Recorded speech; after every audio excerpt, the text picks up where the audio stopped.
ಸೌಜನ್ಯಳಿಗೆ ಏನ್ ಅನ್ಯಾಯ ಆಗಿದೆ ನಮ್ಮ ಕರ್ನಾಟಕ ರಾಜ್ಯದಲ್ಲಿ ಪ್ರತಿದಿನವೂ ಸಹ ಹೆಣ್ಣು ಮಕ್ಕಳ ಮೇಲೆ ದೌರ್ಜನ್ಯ ಮತ್ತು ದಬ್ಬಾಳಿಕೆ ನಡೀತಾನೆ ಇದೆ.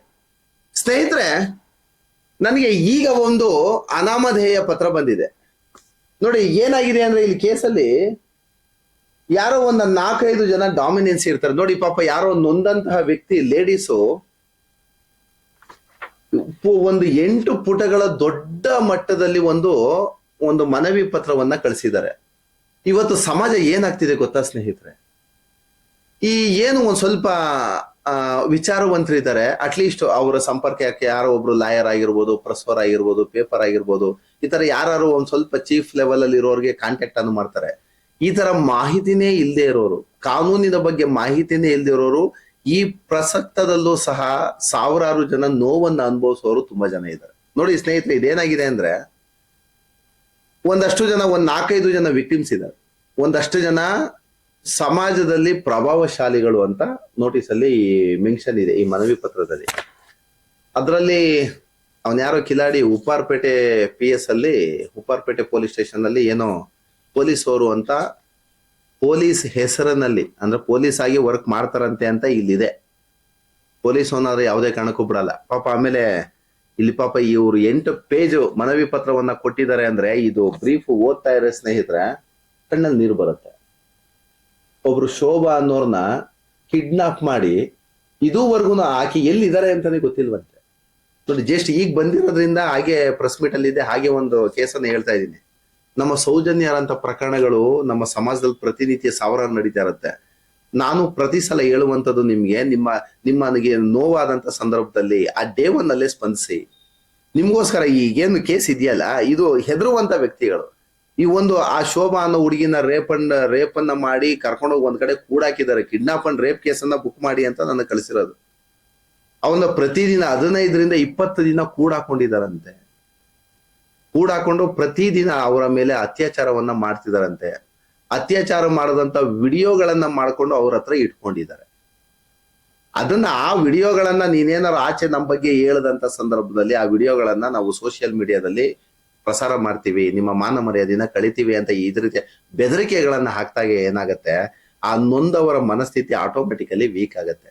ನಾನು ಸಮಾಜದ ಮುಂದೆ ನೆಕ್ಸ್ಟ್ ಜೀವನ ಮಾಡೋದು ಹೇಗೆ, ತಲೆ ತೋಡಾಡೋದು ಹೇಗೆ, ಕಾನೂನು ಮೊರೆ ಹೋಗ್ಲಾ ಅಂತ ಸಖತ್ತು ಗೊಂದಲದಲ್ಲಿರ್ತೀರ.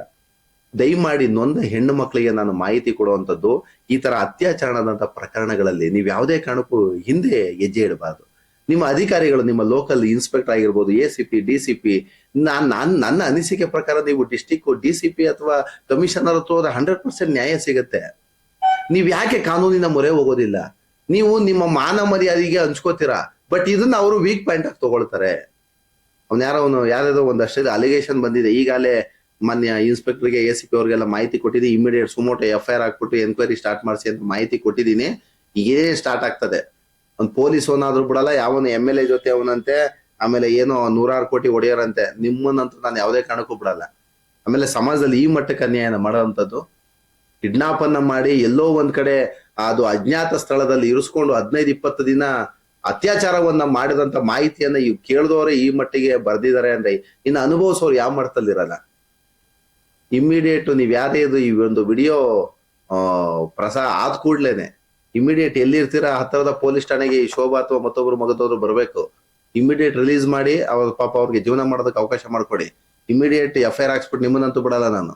ಆಮೇಲೆ ಕ್ಲೀನ್ ಮಾಹಿತಿ ಇದೆ, ಅದೇನೇನೋ ಹಗರಣಗಳು ಮಾಡೋದು, ಮತ್ತೊಂದು ಮಗದೊಂದು ಹನಿ ಟ್ರಾಪ್ ಮಾಡೋದು. ಒಂದ್ 4-5 ಜನ ಈ ಸಮಾಜಗಳಲ್ಲಿ ಏನಾಗ್ಬಿಡುತ್ತೆ ಗೊತ್ತಾ, ಸಾರ್ವಜನಿಕ ನಾವ್ ಹೇಳುವಂಥದ್ದು. ಆಮೇಲೆ ಕಾನೂನನ್ನ ನೀವು ತಿಳ್ಕೊಂಡು ಒಂದ್ ಸ್ವಲ್ಪ ಫಾಲೋ ಅಪ್ ಮಾಡ್ಬೇಕಷ್ಟೇ. ಯಾವನಾದ್ರೂ ಬಿಡಲ್ಲ. ಕಾನೂನನ್ನ ಸ್ವಲ್ಪ ನೀವು ಆರೋಪಿ ಅಂತ ಒಂದ್ ಸ್ವಲ್ಪ ಎವಿಡೆನ್ಸ್ ಅನ್ನ ಸಿಗಾಕೋತವ್ರೆ ಯಾವ ಡಿಪಾರ್ಟ್ಮೆಂಟ್ ಅವನ್ನ ಸುಮ್ನೆ ಬಿಡಲ್ಲ. IGP DGPಗಳನ್ನೇ ಬಿಡ್ತಾ ಇಲ್ಲ ಕಾನೂನು ಇವತ್ತು. ಇನ್ ಯಾವನ್ರಿ ಅವನು PC ಕ್ರೈಮ್ ಅವರು ಮತ್ತೊಬ್ರು ಮಗತಾನ ಯಾರ್ರೀ ಇವರೆಲ್ಲ? ಈಗ ಇನ್ನೇನು FIR ಹಾಕ್ಸ್ಬಿಟ್ಟು ಎನ್ಕ್ವೈರಿ ಮಾಡಿಸ್ತೀನಿ. ಆಮೇಲೆ ಸಾರ್ವಜನಿಕರಿಗೆ ನಾನು ಮನವಿ ಮಾಡುವಂಥದ್ದು, ಸಮಾಜದಲ್ಲಿ ಈ ಸೌಜನ್ಯರಿಗೆ ಆಗುವಂತ ಅನ್ಯಾಯಗಳಿದೆಯಲ್ಲ, ಇದು ಪ್ರತಿ ಗಲ್ಲಿ, ಪ್ರತಿಯೊಂದು ಹಳ್ಳಿಗಳಲ್ಲೂ ಸೌಜನ್ಯಗಳಿದ್ದಾರೆ ಇವತ್ತು. ದಯಮಾಡಿ ನಿಮ್ಮ ಕಾನೂನಿನ ಅರಿವನ್ನ ನೀವು ತಿಳ್ಕೊಳ್ಬೇಕಾಗ್ತದೆ, ನೀವು ಹೋರಾಟಗಳನ್ನ ಮಾಡ್ಬೇಕಾಗ್ತದೆ, ನೀವು ನ್ಯಾಯವನ್ನ ಪಡ್ಕೊಳ್ಳುವಂತ ಕೆಲಸವನ್ನ ಮಾಡ್ಬೇಕು. ಇದು ನೋಡಿ ಡೇ 1 ಅಲ್ಲಿ ಬಂದಿದೆ, ನನ್ಗೆ ಇವತ್ತು ಬಂದಿದೆ. ಈ ಇಮಿಡಿಯೇಟ್ 24 hours ಅಲ್ಲಿ FIR ಹಾಕ್ಬಿಟ್ಟು ತನಿಖೆ ಮಾಡ್ತೀವಿ.